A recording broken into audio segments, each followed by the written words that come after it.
விருதுநகர் மாவட்டம் கிருஷ்ணன் கோவிலில் கல்வி பணியில் கடந்த 34 ஆண்டுகளாக சிறப்பாக சேவையாற்றி வரும் VPMM கல்வி நிறுவனங்கள், கலை மற்றும் அறிவியல் கல்லூரி, பொறியியல் கல்லூரி, நர்சிங் கல்லூரி, கல்வியியல் கல்லூரி உள்ளிட்ட பல்வேறு கல்வி நிறுவனங்கள் ஒரே வளாகத்தில்.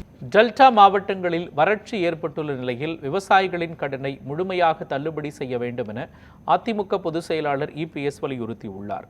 மேகதாது மற்றும் பயிர்க்கடன் உள்ளிட்ட விவகாரங்களில் தாவேக அரசை கண்டித்து அதிமுகவினர் தஞ்சையில் ஆர்ப்பாட்டத்தில் ஈடுபட்டனர். அப்பொழுது பேசிய EPS, மேகதாது விவகாரத்தில் தாவேக அரசு மெத்தனம் காட்டுவதாக குற்றம் சாட்டினார். தேர்தல் வாக்குறுதிப்படி பயிர்க்கடன்களை தாவேக அரசு முழுமையாக தள்ளுபடி செய்யவில்லை என்று விமர்சித்தார். காவிரியில் தமிழ்நாட்டிற்கு உரிய நீரை பெறுவதற்கு நடவடிக்கை எடுக்க வேண்டும் என்றும் அவர் வலியுறுத்தினார். 2026 சட்டமன்ற தேர்தலின் போது விவசாயிகளுக்கு கொடுக்கப்பட்ட வாக்குறுதி, சிறு குறு விவசாயிகளுக்கு கடன், பயிர்க்கடன் முழுவதும் தள்ளுபடி செய்யுங்க.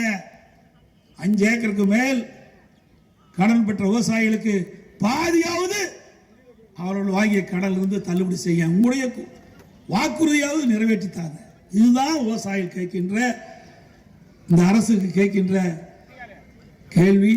இதை இந்த அரசு செயல்படுத்தும் என்று நம்புகிறோம். செயல்படாவிட்டால் நிச்சயமாக விவசாயிகள் உங்களுக்கு எதிர்காலத்தில் தக்க பதிலடி கொடுப்பார்கள்.